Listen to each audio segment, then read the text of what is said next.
Bonjour, professeur Antoine Magnan. Vous êtes chef de service de pneumologie à l'hôpital Foch à Suresnes et professeur de pneumologie à l'université Versailles-Saint-Quentin, Paris-Saclay. Quelle est la place des corticoïdes oraux dans la prise en charge de l'asthme? La place des corticoïdes oraux doit être la plus limitée possible. En revanche, lorsqu'il faut les utiliser, il ne faut pas hésiter à le faire. Toutes les exacerbations qui correspondent à une dégradation de l'état respiratoire sur quelques jours, mais quelquefois c'est quelques heures, doivent aboutir à une prescription de corticoïdes par voie générale pendant 5 jours en général, à une dose de 0,5 à 1 mg/kg au maximum. Au bout de 5 jours, on arrête et il n'y a pas besoin de décroissance progressive dans ces cas-là. Mais ce que ça veut dire, c'est qu'il y a eu une exacerbation et que donc probablement, soit il y a des facteurs déclenchants qui ne sont pas contrôlés, soit le traitement de fond n'est pas suffisant ou n'est pas le bon. En dehors de ça, l'utilisation des corticoïdes par voie générale, elle est rarissime.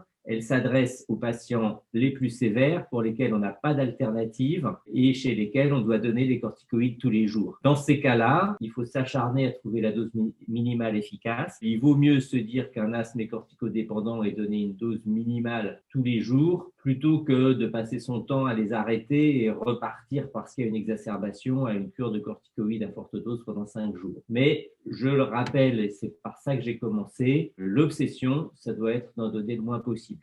Comment est-ce que vous mesurez le bénéfice d'une corticothérapie orale? La corticothérapie orale est efficace dans l'asthme. L'amélioration de l'état respiratoire est assez rapide, en quelques heures parfois, ou en tout cas en quelques jours, avec une amélioration du score de contrôle de l'asthme qui se fait rapidement. Évidemment, l'absence de nouvelles exacerbations. Quels effets secondaires des corticoïdes oraux à court et à long terme? À court terme, il n'y en a pas beaucoup. C'est souvent des effets psychiques de surexcitation, les gens se sentent un peu speed. Ça peut quand même entraîner des décompensations de syndrome psychiatrique, mais c'est rare. À plus long terme, c'est là qu'ils sont le plus embêtants. L'ostéoporose, c'est le plus fréquent et c'est aussi celui qui est le plus facile à prévenir en supplémentant les gens en calcium ou en vitamine D. Il faut réaliser une ostéodensitométrie pour mesurer le capital osseux des personnes qui prennent des corticoïdes tous les jours. Le deuxième effet secondaire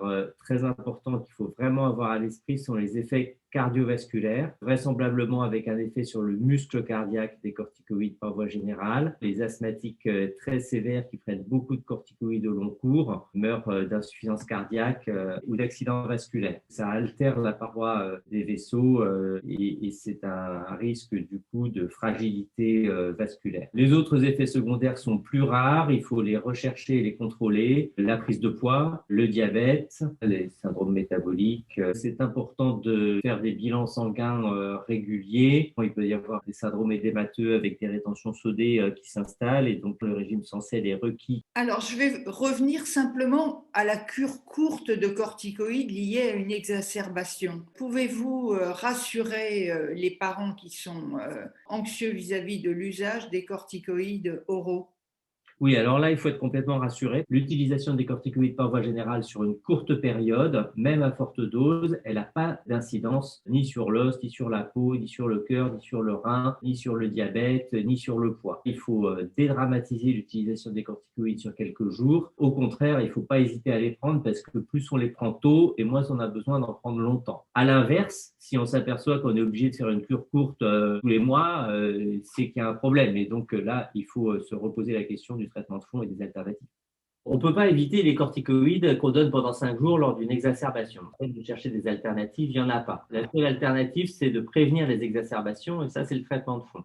En revanche, l'alternative à la corticothérapie par voie générale chez l'asthmatique sévère, aujourd'hui, c'est l'utilisation des biothérapies. Effectivement, il y a un certain nombre d'anticorps monoclonaux qui se sont développés au cours des dernières années, qui sont intéressants, malheureusement pas chez tous les malades, donc ça dépend un peu du phénotype d'asthme. Chez les asthmatiques sévères allergiques, ou chez les asthmatiques sévères qu'on appelle T2, c'est-à-dire chez lesquels il y a des éosinophiles qui sont présents et qui sont responsables de l'inflammation bronchique, là, il y a des biothérapies. Il faut les utiliser. Ça permet de diminuer, voire de se débarrasser complètement de la corticothérapie par voie générale. Ça se mesure, c'est-à-dire qu'on institue la biothérapie, on revoit le malade 1 mois ou 2 mois après, et selon l'amélioration, on amorce une décroissance progressive de la corticothérapie par voie générale qu'il prenait au long cours.